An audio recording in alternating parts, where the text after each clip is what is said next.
Point of order, Nick Timothy. Thank you, Madam Deputy Speaker. I'd like to seek your advice about the exchange I just had with the Foreign Secretary. Firstly, I pointed out that after the Foreign Secretary had been incredibly partisan about the history of Huawei's involvement in our telecommunications infrastructure, that involvement actually began under the last Labour government when he was a minister in that government and he tried to accuse members of the Conservative front bench of something similar.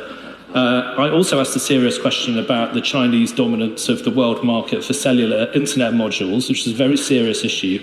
We've all grown used to the fact that we don't get answers in this House, so perhaps you could give us advice about whether ministers are ever actually going to answer a question. But then he decided to abuse me and insult me personally about advice he claims I gave to the Prime Minister in a former role I had. He has no idea what advice I gave in that job.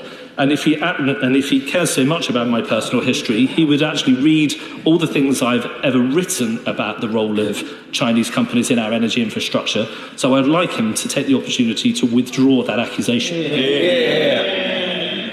I thank the honourable gentleman for his point of order. What he refers to was a matter of debate and nothing disorderly occurred.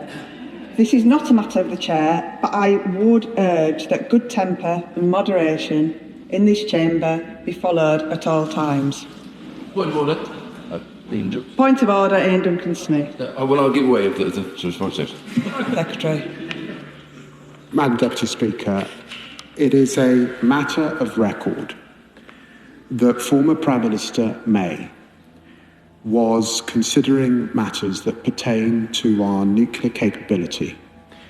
The honourable member was an advisor at that stage, and she had to withdraw her recommendations on the China General Nuclear Company. That is a matter of record, and anyone in this chamber can Google it.